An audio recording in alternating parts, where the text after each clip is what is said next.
The new Porsche Macan is here. And this is New Zealand's first drive. It's bigger, faster, better looking. Oh yes, it's also electric. Welcome to the garage. Subscribe to see the first drives of New Zealand's newest and best cars driven on New Zealand roads in New Zealand conditions.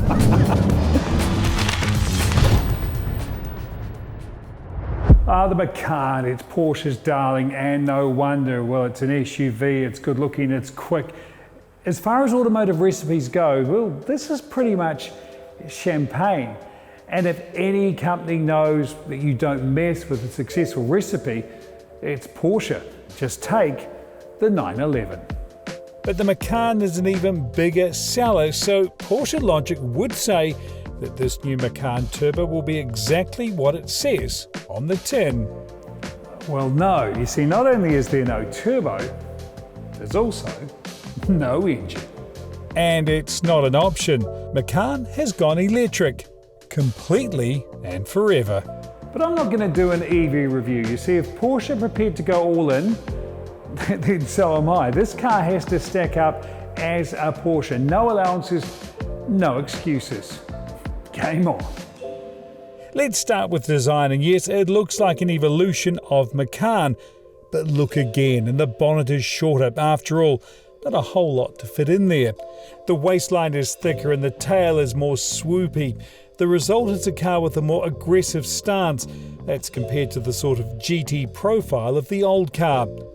But it's slippery and with a drag coefficient of just 0.25. Actually, this tailgate has more than a little Cayenne coupe to it. In fact, if you'd like to see our drive in the Cayenne GTS coupe, click right here. But before you get some of that Porsche internal combustion glory, I should mention something. This wee Macan is quicker than that GTS Cayenne, in fact, a lot quicker. I've done the numbers, so I can actually tell you, you've got to go to a Cayenne Turbo GT to match the performance of this Macan. This will go from 0 to 100 in 3.3 seconds. Like that. That's as fast as a 911 GT3. More drive later. I can't wait to show you. Let's go over the detail first. The interior takes up the Taycan and new Cayenne theme, another example of Porsche evolution. And that's really the interesting thing with what Porsche have done here. On one hand, they've thrown out the rulebook to create this new direction with Macan, but the closer you look, the more traditional, or at least Porsche-ness you discover. Things like the buttons and a common sense climate control panel and the steering wheel drive select knob. And some cool tech too, you change the mode, the color display changes to match, and you also get augmented reality heads-up display. You know, despite that swoopy roofline, there's still room in the back. I'm 183. I've got an inch or so above my head and plenty of legroom. That seat's where I have it. I should mention too that you sit lower in this new Macan, around 15 centimeters lower than the old model. So even before you start, this feels faster. But remember, it is an SUV. It will still tow 2-ton and storage-wise 480 litres or 1288 with those rear seats down.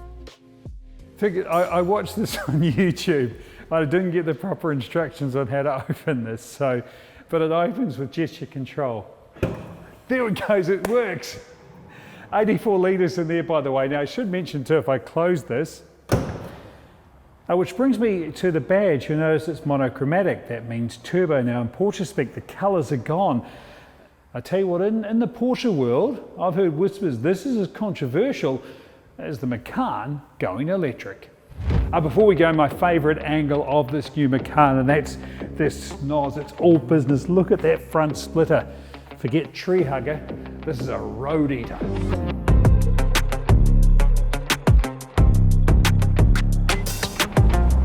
And it doesn't just look the part, it goes like it.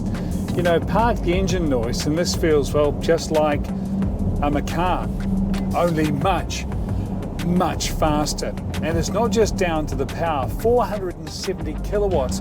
That's over 630 brake horsepower. But it's more than that. It's the way this thing goes round corners. You know, it weighs 2.4 tons. It shouldn't feel this nimble, but it does. There's adaptive suspension, torque vectoring and rear wheel steering at play. Put them all together and you get a drive that's super sharp, super responsive, super Porsche. For all that familiar feel, not one part of this Macan has been carried over from the previous model. They literally threw out the rulebook with this car. And that includes the hierarchy. You know, I mentioned earlier that this is as quick as the Cayenne Turbo GT, but it doesn't stop there. Along with the 630 odd horsepower, this Macan Turbo also produces 1130 Newton meters of torque. 1,130. In old school measurements, that's a shed load of grunt. And that means this will go from 0 to 100 in 3.3 seconds. Like that. Whew. That's as fast as a 911 GT3. See what I mean about the hierarchy being destroyed? I would have described the Macan as Porsche's baby. It's not. This is the boss baby. Hey, speaking of the Icon 2, those bonnet bumps give a 911 flavour to the view forward from behind the wheel. It's a nice touch. Okay, let's talk pricing. At Giltrap Porsche, the range starts at $159,900. There are 4 levels of Macan up to this turbo at $223,000. Well, we know Porsche are magicians, but I'll tell you the magic trick they've pulled with this car. I've stopped noticing that I can't hear an engine. This drive is involving, enjoyable, rewarding enough that I don't notice it's not there. There is actually a fake engine sound. I've turned it off. I don't need it. This is doing enough for the senses. You know, I said I wasn't going to do an EV review, but just a couple of important details. There are 2 charging ports, AC on the right and AC-DC on the left. That means easy charging at home, no trouble reaching. And it's 800 volt architecture, so fast charging. We're talking 10 to 80% in 21 minutes fast. Now, to give you an idea of how quick that charging is, every 4 minutes gives you 100 kilometers of range. Now, official WLTP range, you know that one, is 590, but even how we're driving today, which is, let's just say, spirited, we're still seeing high 400Ks. Now, I mentioned the 630 odd horsepower, but the motors in the Macan are actually capable of delivering close to 900 horsepower. Only the electrics are limited to a total of 470 kilowatts, which can be split across both axles. Or all being sent to the back to Porsche up that experience even more. Now, one standout is the complete lack of numbness, which you sometimes get from EVs, even fast EVs. So the steering is sharp and the brakes feel really natural, really good feel. And part of that is down to there being no one pedal drive. It's very old school. The brakes are just there to stop you, and they do regen, but it feels like just conventional braking. And when you dial things up to Sport Plus, man, this thing just punches. When you give it the gas, it goes. If I'm to be honest, it's almost too much. Almost. Not, but almost. Porsche seldom get it wrong, but look, I'll freely admit that I thought going electric only with Macan was up there with, gosh, discontinuing the 911. Drive this for just a few minutes and you realise something. This doesn't just look like a Porsche and go like a Porsche. It feels like a Porsche. So instead of asking, what have they done?